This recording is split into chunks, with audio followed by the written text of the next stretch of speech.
वट सावित्री व्रत ज्येष्ठ कृष्ण अमावस्या को मनाया जाता है।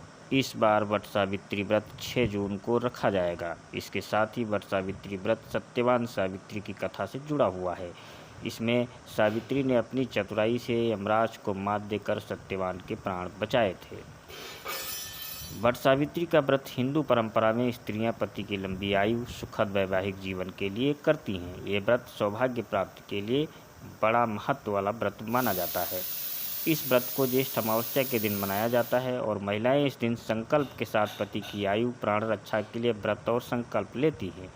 वट सावित्री व्रत को करने से सुखद और संपन्न दाम्पत्य जीवन का वरदान मिलता है। इस बार वट सावित्री 6 जून बृहस्पतिवार को रखा जाएगा।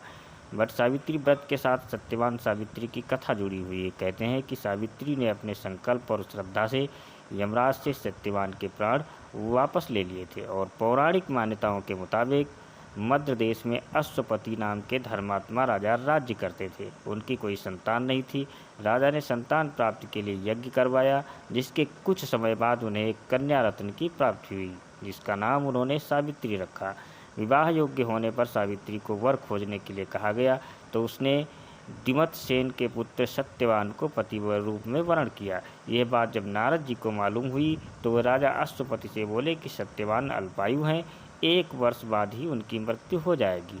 नारद की बात सुनकर उन्होंने पुत्री को समझाया, पर सावित्री सत्यवान को ही पति रूप में पाने के लिए अडिग रही। सावित्री के दृढ़ रहने पर आखिर राजा अश्वपति ने सावित्री और सत्यवान का विवाह कर दिया। सावित्री सास ससुर और पति की सेवा में लगी रही। नारद जी ने मृत्यु का जो दिन बताया था, उस दिन सावित्री भी सत्यवान के साथ वन को चली गई। वन में सत्यवान ज्यों ही पेड़ पर चढ़ने लगा, उसके सिर में असहनीय पीड़ा होने लगी।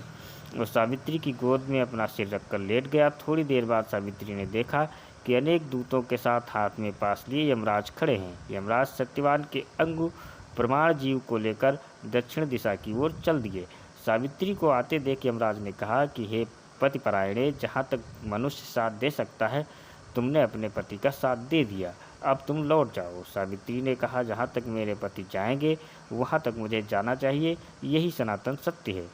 यमराज ने सावित्री की धर्मपरायण वाणी सुनकर वर मांगने को कहा तो सावित्री ने कहा कि मेरे सास ससुर अंधे हैं, उन्हें नेत्र ज्योति प्रदान करें। यमराज ने तथास्तु कहकर उसे लौट जाने के लिए कहा, किंतु सावित्री उसी प्रकार यम के पीछे चलती रही।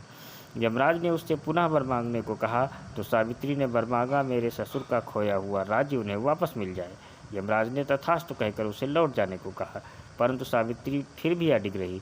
सावित्री की पतिभक्ति व निष्ठा देखकर यमराज पिघल गए। उन्होंने एक और वर मांगने के लिए कहा। तब सावित्री ने वर मांगा, मैं सत्यवान के पुत्रों की माँ बनना चाहती हूँ, कृपा कर आप मुझे यह वरदान दें। सावित्री के पतिभक्ति से प्रसन्न हो इस अंतिम वरदान को देते ही यमराज ने सत्यवान को पास से मुक्त कर दिया और अदृश्य हो गए। सावित्री अब उसी वृक्ष के पास आई। वट वृक्ष के नीचे पड़े सत्यवान के मृत शरीर में जीवन का संचार हुआ और वो उठकर बैठ गया।